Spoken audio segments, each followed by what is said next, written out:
स्वागत है आप सभी का आपके अपने परिवार सुमित आल एग्जाम स्टडी में। दोस्तों आज की वीडियो में जो हम पढ़ने वाले हैं वो एसएससी एमटीएस के लिए टॉप 100 क्वेश्चन पढ़ने वाले हैं, जो कि एसएससी एमटीएस के एग्ज़ाम में अगले 5 सालों में सबसे अधिक बार पूछे जा चुके हैं। हर क्वेश्चन आपकी परीक्षा के लिए सेलेक्टेड और अच्छे लेवल का लिया गया है, क्योंकि आपकी परीक्षा का पैटर्न चेंज हो गया है और आप हमारे साथ शुरू से लेकर अंत तक इस वीडियो को देखेंगे। कोई भी पार्ट जो है स्किप नहीं करेंगे, क्योंकि हर क्वेश्चन जो है इम्पोर्टेंट रहने वाला है। और मैं आपको गारंटी भी देता हूं कि जो आपकी परीक्षा होने वाली है उस परीक्षा में सर्वाधिक प्रश्न, सबसे अधिक प्रश्न इसी वीडियो से आने वाले हैं। और यह वीडियो कहीं नहीं जाने वाला, यह वीडियो आपको उपलब्ध हो गया है और यहीं पर रहने वाला है। आपकी जब परीक्षा हो उसके बाद आप मिला लेना कि यहाँ से कितने क्वेश्चन पूछे गए हैं। हर क्वेश्चन लगभग जो है मिनिमम 4 बार पूछा गया है और अधिकतम जो है 7 से 8 बार भी पूछा गया है। तो हर क्वेश्चन जो है आप ध्यान से देखिएगा। और कोई ऐसा स्टूडेंट है जिसने इस चैनल को अभी तक सब्सक्राइब नहीं किया है तो सब्सक्राइब कर बेल बटन जरूर प्रेस कर लें, जिससे अगले आने वाली वीडियो की नोटिफिकेशन आपको मिल जाए। तो चलिए फर्स्ट क्वेश्चन से स्टार्ट करते हैं। तो पहला क्वेश्चन जो दिया गया है, भारत में सबसे कम जनसंख्या वाला राज्य कौन सा है? तो भारत में सबसे कम जनसंख्या वाला राज्य सिक्किम हो जाएगा। ऑप्शन नंबर डी आपका राइट आंसर हो जाएगा। और अगर सबसे अधिक जनसंख्या वाली राज्य की बात की जाए कि भारत में सबसे अधिक जनसंख्या किस राज्य की है, तो आपका आंसर उत्तर प्रदेश हो जाएगा। ये भी आपको याद रखना है। अगला क्वेश्चन देखते हैं। अगला क्वेश्चन हमारे सामने दिया गया है कि मोहम्मद गौरी ने जयचंद को किस युद्ध में पराजित किया था? तो मोहम्मद गौरी ने जयचंद को चंदावर के युद्ध में पराजित किया था। ठीक है, याद रखिएगा। दूसरा अगर क्वेश्चन बन सकता है कि तराइन का दूसरा युद्ध कब हुआ था? तो दूसरा युद्ध जो है 1192 ईस्वी में हुआ था। ये भी आपको याद रखना। और तराइन का प्रथम युद्ध अगर पूछा जाए तो ये 1191 ईस्वी में हुआ था। अगर कन्नौज की लड़ाई आपसे पूछी जाए कि कन्नौज की लड़ाई कब हुई थी या विलग्राम का युद्ध कब हुआ था, तो आप लगाएंगे 1540 ईस्वी में। ये भी आपको जानकारी याद रखनी है। अगला क्वेश्चन देखते हैं। अगला क्वेश्चन हमारे सामने दिया गया है कि भारतीय राष्ट्रीय कांग्रेस के प्रथम अध्यक्ष कौन थे? देखिए, जितने भी लोग इस वीडियो को देख रहे हैं, अगर आपको कंटेंट और वीडियो पसंद आ रही है तो इस वीडियो को सभी एक साथ मिलकर लाइक ज़रूर कर देंगे। और अभी तक इस वीडियो को अपने दोस्तों के साथ शेयर नहीं किया है तो इसे शेयर भी कर दीजिएगा। भारतीय राष्ट्रीय कांग्रेस के प्रथम अध्यक्ष कौन थे? तो सही आंसर आपका हो जाएगा ऑप्शन नंबर आपका बी। आपका बी जो है आपका सही आंसर हो जाएगा वोमेश चंद्र बनर्जी। अगला क्वेश्चन देखते हैं दोस्तों। अगला क्वेश्चन हमारे सामने दिया गया है कि साइमन कमीशन को किस वर्ष में भारतीय संघ नियुक्त किया गया था? तो सही आंसर क्या हो जाएगा? 4 ऑप्शन दिए गए हैं। देखिए दोस्तों, जो भी मैं आपको क्वेश्चन करा रहा हूँ, हर क्वेश्चन को जो है आप मेरे बताने से पहले कमेंट बॉक्स में राइट आंसर देते चलिएगा। मान लीजिए कि आपका एग्जाम होता और यही प्रश्न आ जाते, तो आप वहां पर कितना सही और कितना गलत कर पाते, एक आपके अंदर कॉन्फिडेंट आ जाएगा। ठीक है, तो आप जो है क्वेश्चन भी जो है आंसर देते चलिएगा और बाद में अपना स्कोर भी शेयर कीजिएगा मेरे साथ कि इतने सही किए और इतने गलत किए। ठीक है, तो साइमन कमीशन को किस वर्ष भारतीय संघ नियुक्ति किया गया था? तो सही आंसर आपका हो जाएगा ऑप्शन नंबर सी 1929। ठीक है, याद रखिएगा। अगला क्वेश्चन है हमारे सामने कि कॉमनवेल्थ गेम्स 2002 में कहाँ आयोजित किया गया था? तो 2002 में कहाँ आयोजित किया गया था? तो आपका सही आंसर हो जाएगा option number B Manchester. Manchester में जो है 2002 ईस्वी में आयोजित किया गया था। अब देखिए, ये करंट अफेयर्स का वैसे क्वेश्चन हो जाता है दोस्तों, है ना? करंट अफेयर्स को हो जाता है। आप सोच रहे हो कि 2002 ईस्वी का कैसे पूछ लिया गया। दोस्तों, कॉमनवेल्थ गेम्स 2002 में जो हुए थे, यही भारत के लिए जो है एक महत्वपूर्ण क्षण था। इसलिए जो है ये क्वेश्चन बार बार रिपीट किया जा रहा है। ठीक है, याद रखिएगा। हर क्वेश्चन का जो है एक जो है बेस होता है, उसी बेस के आधार पर उस क्वेश्चन को बार बार दोहराया जाता है। अगला क्वेश्चन देखते हैं। अगला क्वेश्चन है हमारे सामने कि किस देश ने दुनिया के सबसे बड़े रेडियो टेलीस्कोप का संचालन किया है? तो किस देश ने दुनिया के सबसे बड़े रेडियो टेलीस्कोप का संचालन किया है? तो सही आंसर आपका हो जाएगा चीन। ऑप्शन नंबर बी आपका राइट आंसर हो जाएगा। अगला क्वेश्चन देखते हैं। अगला क्वेश्चन हमारे सामने दिया गया है दोस्तों, भारत का सबसे लंबा राष्ट्रीय राजमार्ग कौन सा है? तो भारत का सबसे लंबा राष्ट्रीय राजमार्ग जो आपका हो जाएगा ऑप्शन नंबर सी आपका राइट आंसर हो जाएगा। NH-44 जो है भारत का सबसे लंबा राष्ट्रीय राजमार्ग है, ठीक है, याद रखिएगा। अगला क्वेश्चन देखते हैं। अगला क्वेश्चन हमारे सामने पूछा गया है कि भारत में लोकसभा को कौन भंग कर सकता है?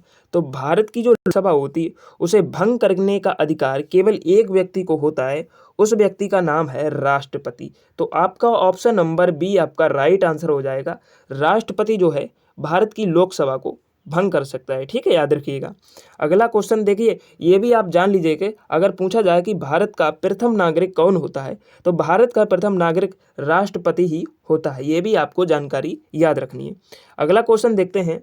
अगला क्वेश्चन हमारे सामने दिया गया है कि यूरोप की सबसे बड़ी नदी वोल्गा का उद्गम कहाँ से होता है? कहाँ से होता है? राइट आंसर क्या हो जाएगा? तो आपका बिल्कुल सही आंसर हो जाएगा दोस्तों बलदाई पठार। बलदाई पठार से जो यूरोप की सबसे बड़ी नदी वोल्गा है उसका उद्गम जो है मतलब उसकी उत्पत्ति जो है वलदाई पठार से होती है, ठीक है, याद रखिएगा। अगला क्वेश्चन देखते हैं दोस्तों। अगला क्वेश्चन हमारे सामने दिया गया है कि संयुक्त राष्ट्र महासभा की बैठक मतलब कितनी एक साल में जो है कितने बार होती है? तो एक साल में जो है कितने बार होती है? इस क्वेश्चन का आपका राइट आंसर जो हो जाएगा ऑप्शन नंबर ए, एक साल में जो है एक बार आयोजित होती है, ठीक है, याद रखिएगा। अगला क्वेश्चन देखते हैं। अगला क्वेश्चन हमारे सामने दिया गया है ऑल इंडिया रेडियो ने मतलब संचालन कब शुरू किया? तो सही आंसर आपका क्या हो जाएगा? ऑप्शन नंबर 4 दिए गए हैं, तो बिल्कुल राइट आंसर आपका हो जाएगा 1936 ईस्वी में। ऑल इंडिया रेडियो ने जो संचालन शुरू किया था वो 1936 ईस्वी में किया था। ऑप्शन नंबर बी आपका राइट आंसर हो जाएगा। देखिए दोस्तों, आपको वीडियो पसंद आ रही है तो उसे एक साथ मिलकर लाइक ज़रूर कर देंगे, और अगर आप इसकी PDF चाहते हो, अगर आपको इसकी PDF चाहिए तो टेलीग्राम पर सर्च कीजिएगा सुमित आल एग्जाम स्टडी। आप उस टेलीग्राम चैनल को खोलिएगा, आपको PDF जो है वहाँ पर उपलब्ध हो जाएगी, या डिस्क्रिप्शन बॉक्स में जाइए, इस वीडियो के डिस्क्रिप्शन बॉक्स में जाइए, वहाँ पर लिंक दिया गया, उस लिंक के माध्यम से भी आप जो है PDF डाउनलोड कर सकते हो, ठीक है। अगला क्वेश्चन देखते हैं। अगला क्वेश्चन हमारे सामने दिया गया है कि विनियस की राजधानी है, तो विनियस की राजधानी कहाँ हो जाएगी? तो बिल्कुल राइट आंसर आपका हो जाएगा ऑप्शन नंबर ए, विनियस की राजधानी जो है लिथुआनिया देश में है, याद रखिए, लिथुआनिया देश। नेक्स्ट क्वेश्चन देखते हैं। अगला क्वेश्चन हमारे सामने दिया गया है सबसे पहले ज्ञात भारतीय लिपि है, तो सबसे पहले ज्ञात भारतीय लिपि कौन हो जाएंगे दोस्तों? तो सही आंसर आपका हो जाएगा ब्राह्मी। ब्राह्मी जो है सबसे पहले ज्ञात भारतीय लिपि है, ठीक है, याद रखिएगा। तो लिपि कौन सी है? ब्राह्मी लिपि है। लिपि क्या होती दोस्तों? ये लिखने की कला है। जैसे कि हिंदी की जो लिपि है वो देवनागरी है, वैसे ही एक ब्राह्मरी, खरोष्टी और मोरी ये लिपियां हैं, ठीक है, याद रखिएगा, भाषाओं की लिपियां। अगला क्वेश्चन देखते हैं। अगला क्वेश्चन हमारे सामने जो दिया गया है, अगला क्वेश्चन दिया गया है कि किलर इंस्टीट्यूट द्वारा लिखा गया था। तो किलर इंस्टीट्यूट द्वारा क्या लिखा गया था, यहाँ डैश आपको भरना है। तो सही आंसर आपका हो जाएगा किलर इंस्टीट्यूट जो है OP संबरवाल द्वारा लिखा गया था। ये आप एक जो है पुस्तक मान सकते हो, ठीक है। किलर इंस्टीट्यूट ये पुस्तक किसके द्वारा लिखी गई थी? तो OP संबरवाल के द्वारा लिखी गई थी। ऑप्शन नंबर आपका सी राइट आंसर हो जाएगा, ठीक है, याद रखिएगा। अगला क्वेश्चन देखते हैं। अगला क्वेश्चन है हमारे सामने कि पहली ज्वार उत्पन्न बिजली परियोजना की स्थापना मतलब कहाँ की गई थी, किस राज्य में की गई थी? तो पहली ज्वार उत्पन्न बिजली परियोजना की स्थापना केरल राज्य में की गई थी, विंझिझम जगह पर, ठीक है, याद रखिएगा। ऑप्शन नंबर ए आपका राइट आंसर हो जाएगा। आपको वीडियो पसंद आ रही है या नहीं आ रही है दोस्तों, हमें जो है कमेंट बॉक्स में ज़रूर बताइएगा, जिससे मुझे एक अंदाज़ा मिल जाए कि आपके लिए इसी प्रकार की वीडियो बनानी चाहिए या किसी और प्रकार की, ठीक है। अगला क्वेश्चन देखते हैं दोस्तों। अगला क्वेश्चन है हमारे सामने, निम्नलिखित में से कौन सा देश दक्षिणी अमेरिका में एक भूमिबंध देश है? तो कौन सा देश हो जाएगा भूमिबंध देश?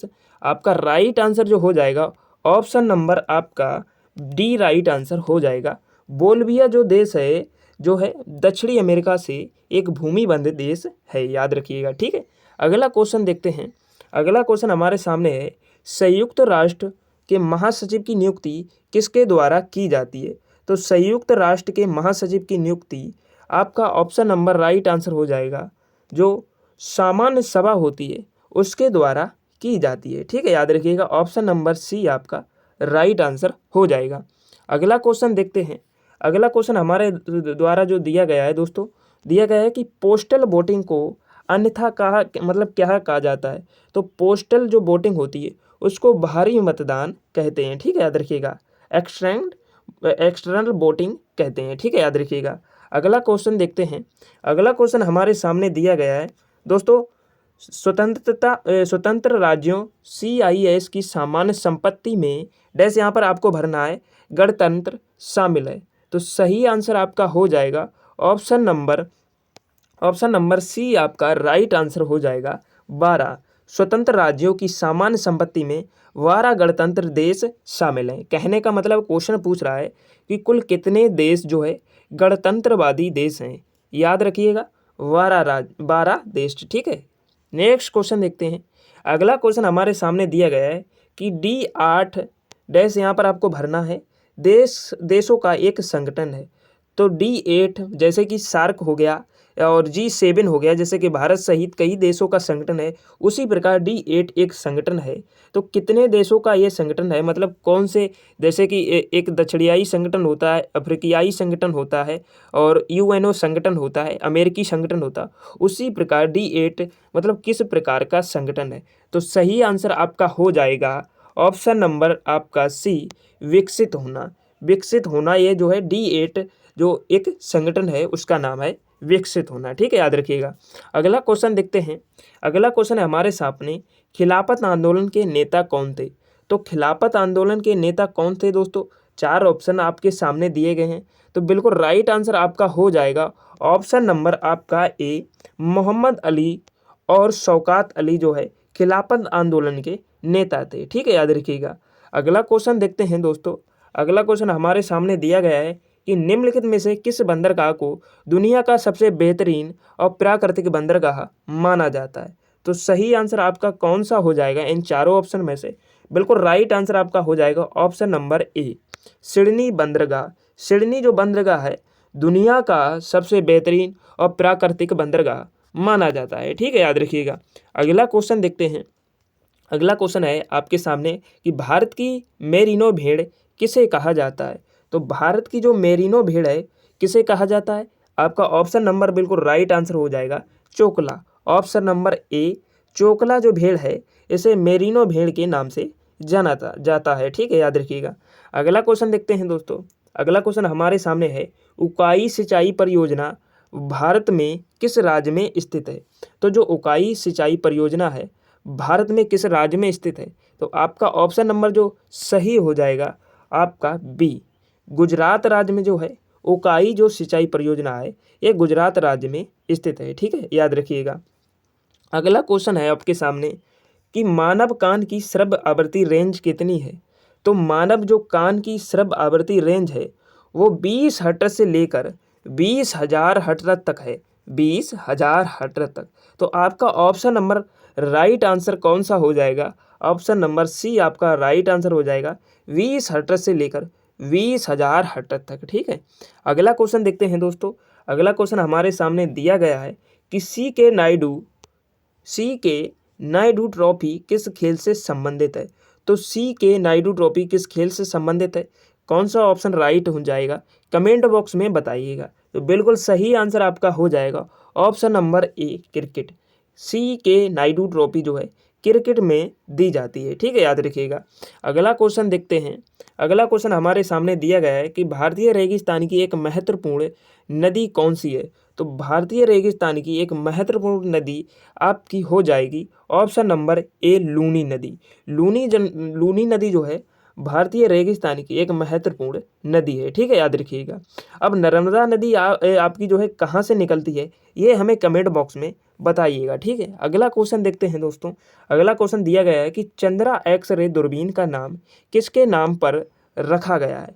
जितने भी लोगों ने इस वीडियो को अभी तक लाइक नहीं किया और यहाँ तक आप आ चुके हो तो इस वीडियो को लाइक ज़रूर कर दीजिएगा और अपने फ्रेंड्स के साथ इसे शेयर भी कर दीजिएगा। ठीक है, तो चंद्रा एक्सरे दूरबीन का नाम किसके नाम पर रखा गया है? तो सही आंसर आपका हो जाएगा option number A, Subramanyam. Subramanyam के नाम पर जो है चंद्रा एक्सरे दूरबीन का नाम रखा गया है।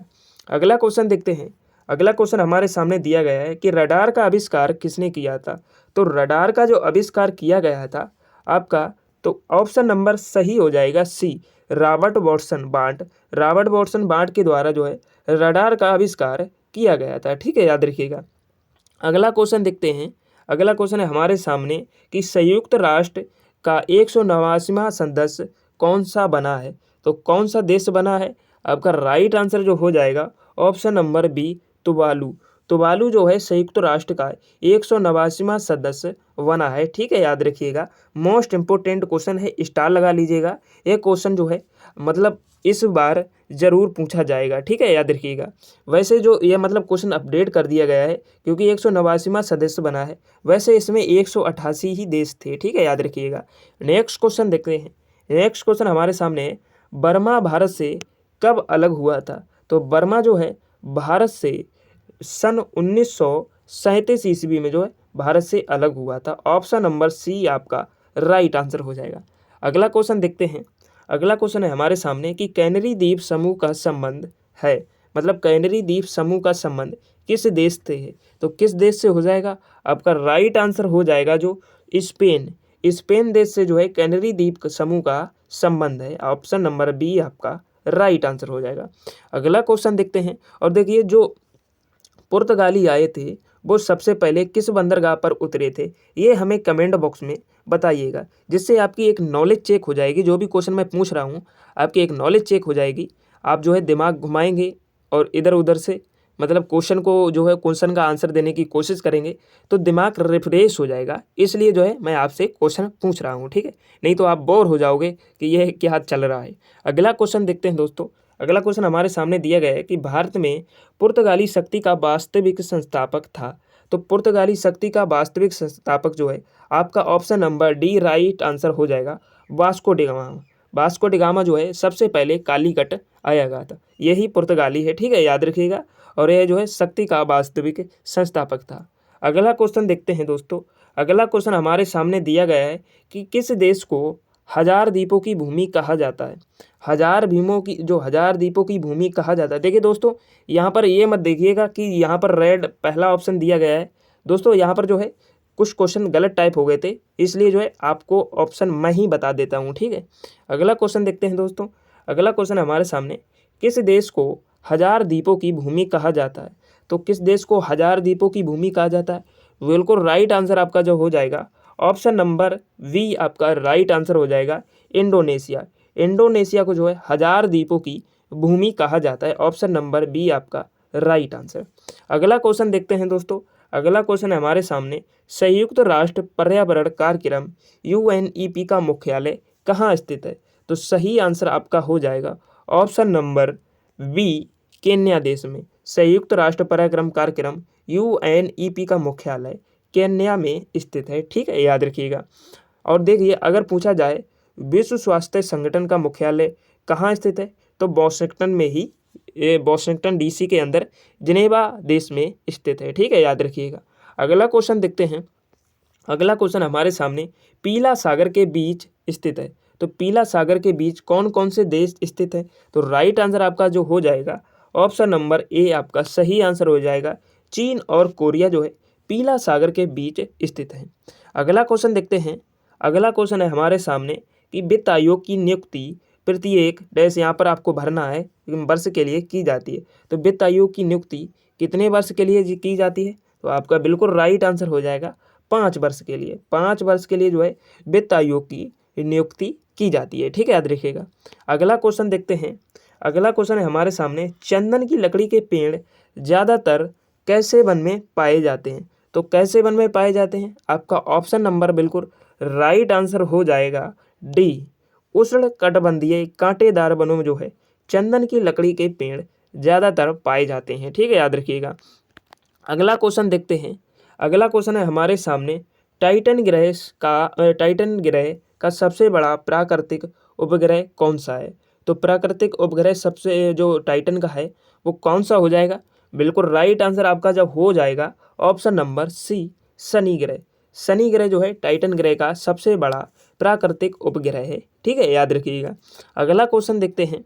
अगला क्वेश्चन हमारे सामने दिया गया है, किस पंचवर्षीय योजना के तहत कृषि ने नकारात्मक विकास दिखाया है? तो किसने नकारात्मक विकास दिखाया है? सही आंसर आपका हो जाएगा ऑप्शन नंबर सी, तीसरी योजना ने। तीसरी योजना ने जो है जो कृषि के लिए नकारात्मक विकास दिखाया था, यानी कि नेगेटिविटी दिखाई थी। कृषि जो है उसमें ठीक प्रकार से वर्क नहीं कर पाई। ठीक है, ग्रोथ उसमें नहीं होती। अगला क्वेश्चन देखते हैं। अगला क्वेश्चन है हमारे सामने, भारतीय अंतरिक्ष अनुसंधान संगठन की स्थापना कब हुई थी? तो भारतीय अंतरिक्ष अनुसंधान संगठन की स्थापना जो है आपका ऑप्शन नंबर राइट आंसर हो जाएगा सी, 1969 ईस्वी जो है भारतीय अंतरिक्ष अनुसंधान संगठन की स्थापना हुई थी। अगला क्वेश्चन देखते हैं। अगला क्वेश्चन हमारे सामने दिया गया है, निम्नलिखित में से किस देश में 55,000 से अधिक झीलें हैं? तो किस देश में 55,000 से अधिक झीलें हैं? तो आपका ऑप्शन नंबर जो राइट आंसर हो जाएगा, बिल्कुल सही आंसर हो जाएगा ऑप्शन नंबर सी आपका फिनलैंड। फिनलैंड में जो है 55,000 से भी अधिक झीलें हैं और झीलों का देश भी फिनलैंड ही कहलाता है। अगर क्वेश्चन आपसे पूछा जाए कि झीलों का देश किसे कहा जाता है, तो राइट आंसर आपका हो जाएगा फिनलैंड। ठीक है, याद रखिएगा। अगला क्वेश्चन देखते हैं। अगला क्वेश्चन है हमारे सामने, प्रस्तावना में कितनी बार संशोधन किया गया है? तो प्रस्तावना में जो संशोधन किया गया है वो लगभग एक ही बार किया गया है, जिसमें संप्रभुत्व, अखंडता ये शब्द जोड़े गए हैं। ठीक है, याद रखिएगा। अगला क्वेश्चन देखते हैं। अगला क्वेश्चन है हमारे सामने, भारत का अखबारी कागज उद्योग मुख्य रूप से स्थित है, मतलब किस राज्य में स्थित है? तो राइट आंसर आपका जो हो जाएगा ऑप्शन नंबर आपका सी राइट आंसर हो जाएगा, नेपा नगर। भारत का जो अखबारी कागज उद्योग है वो नेपा नगर राज्य में स्थित है। ठीक है, मतलब नेपा नगर शहर में स्थित है। मैं आपको राज्य बता रहा हूँ, सॉरी दोस्तों, मतलब शहर में स्थित है। ठीक है, याद रखिएगा। अगला क्वेश्चन देखते हैं। अगला क्वेश्चन है, वर्ष 1946 में गठित अंतरिम सरकार में डॉक्टर राजेंद्र प्रसाद के पास कौन सा विभाग था? तो वर्ष 1946 ईस्वी में जो गठित अंतरिम सरकार में राजेंद्र प्रसाद के पास आपका जो विभाग था वो आपका भोजन और कृषि विभाग था। ठीक है, याद रखिएगा, भोजन और कृषि विभाग। ऑप्शन नंबर बी आपका राइट आंसर हो जाएगा। अगला क्वेश्चन देखते हैं।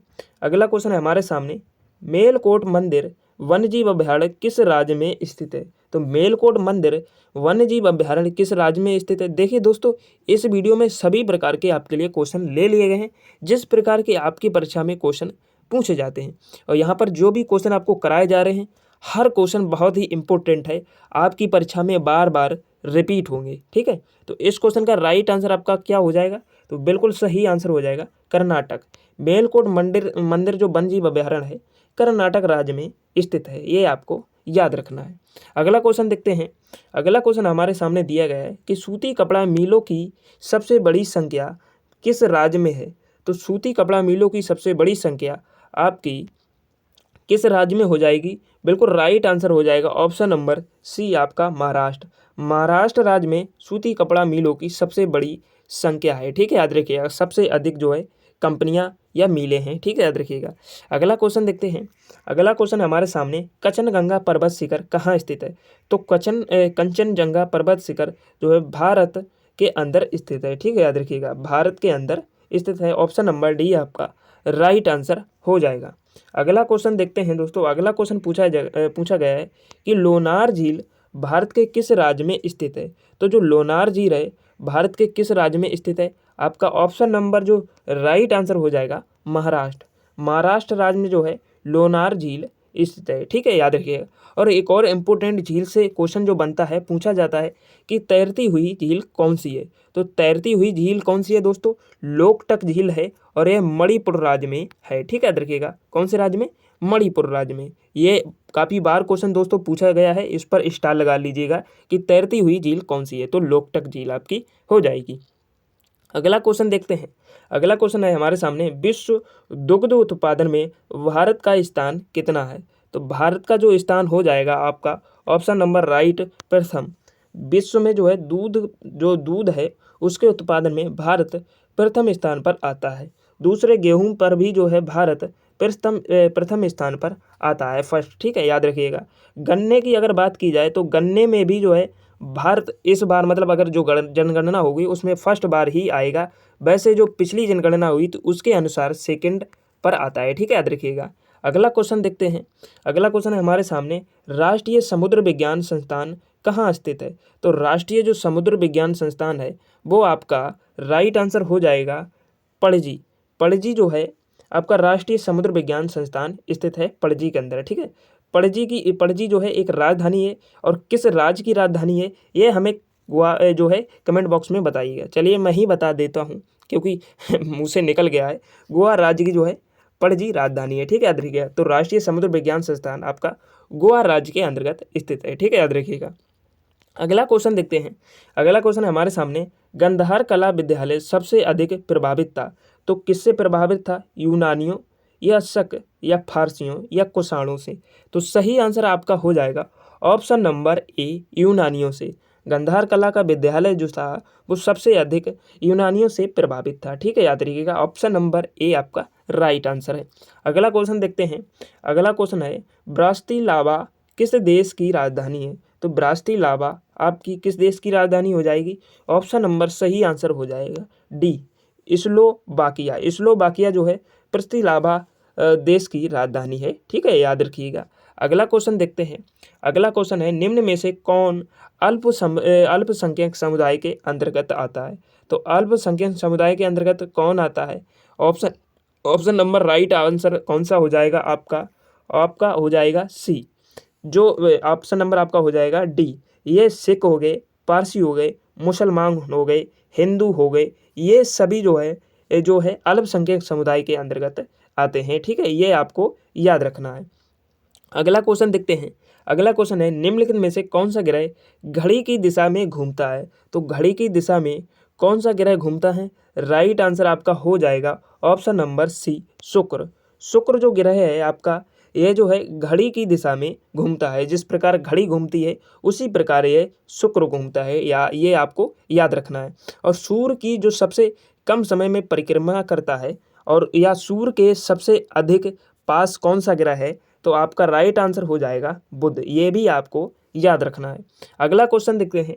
अगला क्वेश्चन है हमारे सामने, बाबरनामा किस भाषा में लिखा गया है? तो बाबरनामा किस भाषा में लिखा गया? आपका राइट आंसर हो जाएगा सी, चंगुताई तुर्किक भाषा में जो है बाबरनामा पुस्तक लिखी गई है। ठीक है, याद रखिएगा।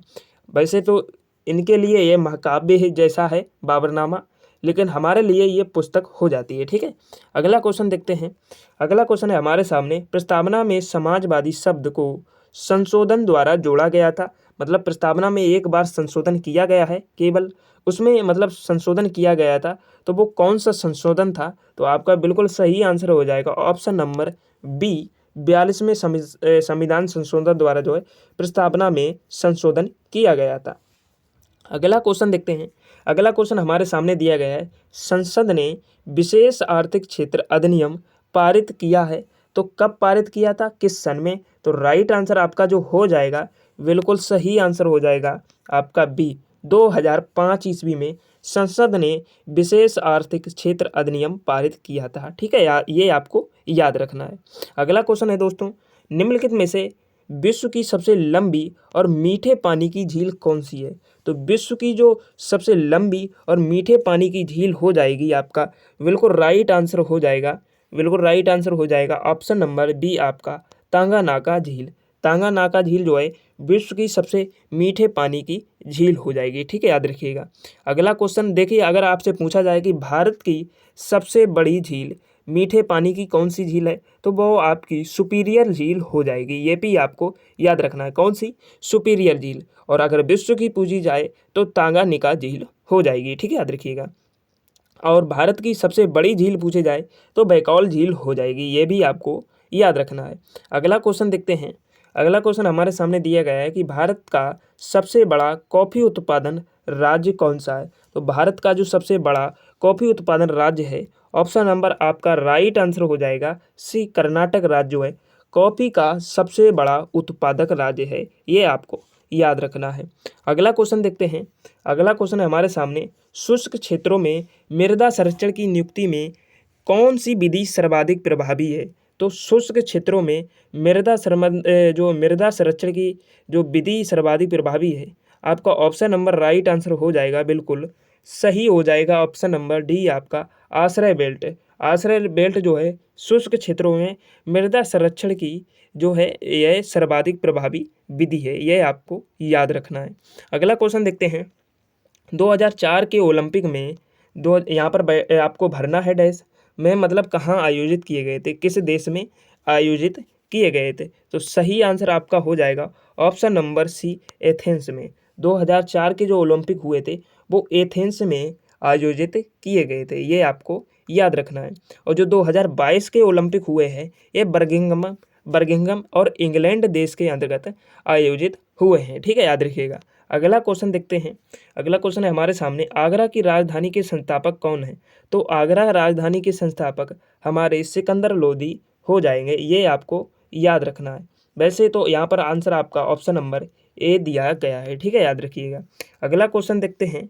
अगला क्वेश्चन है हमारे सामने, कारगिल युद्ध पर नियुक्ति समिति की अध्यक्षता किसने की थी? तो कारगिल युद्ध पर नियुक्ति समिति की अध्यक्षता किसने की थी? आपका ऑप्शन नंबर राइट आंसर हो जाएगा, बिल्कुल के सुब्रमण्यम ने जो है कारगिल युद्ध पर नियुक्ति की अध्यक्षता की थी, ठीक है, समिति की अध्यक्षता की थी। ऑप्शन नंबर सी आपका राइट आंसर हो जाएगा। अगला क्वेश्चन देखते हैं। अगला क्वेश्चन है हमारे सामने, नेत्रदान में दाता की आंखें निम्नलिखित में से किस भाग का उपयोग किया जाता है? तो जो नेत्रदान किया जाता है वो आपका आइरिस का किया जाता है, सॉरी दोस्तों, आइरिस का नहीं किया जाता है। आपका ऑप्शन नंबर राइट आंसर हो जाएगा कॉर्निया।